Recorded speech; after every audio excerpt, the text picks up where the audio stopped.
Good morning mga kalapati. So, welcome sa tong YouTube channel, no.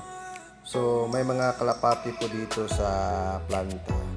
Marami po sila at lagi ko siyang pinapakain. So, titignan natin yung mga kalapati. So, ayan. Lalabas tayo. Nandun yung mga kalapati natin sa labas. Kasi mag-alas 12 na pinapakain ko yan. Ayan, tatawagin.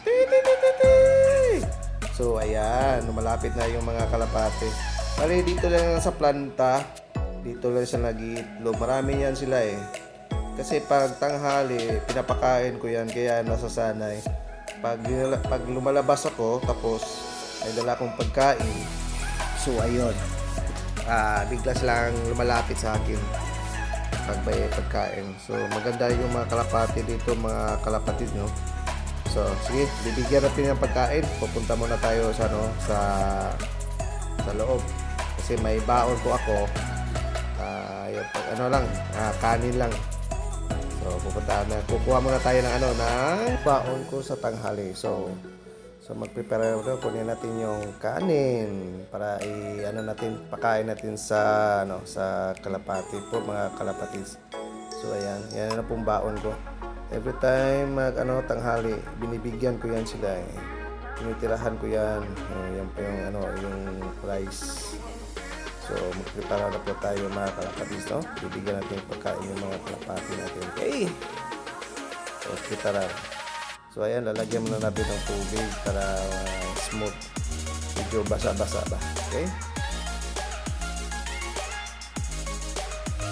So, haluin muna natin. Okay na. Sige, puntahan na natin yung mga kalapati, mga kalapatids, no?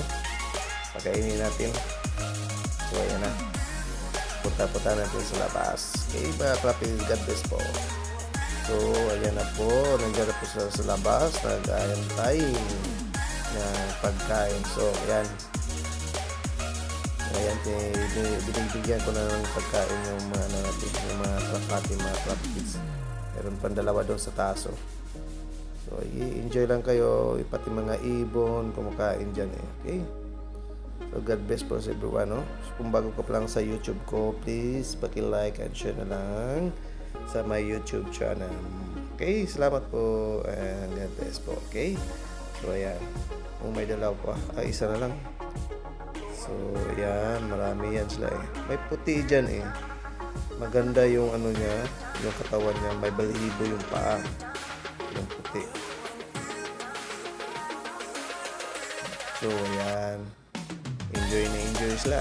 Pati mga ibon, kumakain din yung mga ibon, no? Minsan lang eh, na dinadakpa sila ng yung pusa. Lalo na pag gutom yung pusa, okay?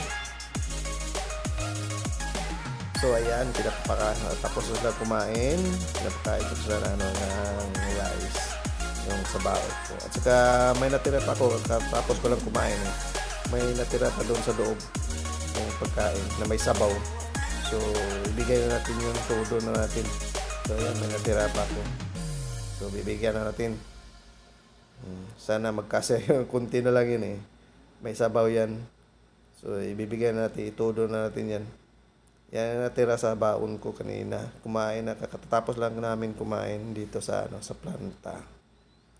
So, ayan. Yung iba nandun sa taas. Okay, God bless po. Ingat po.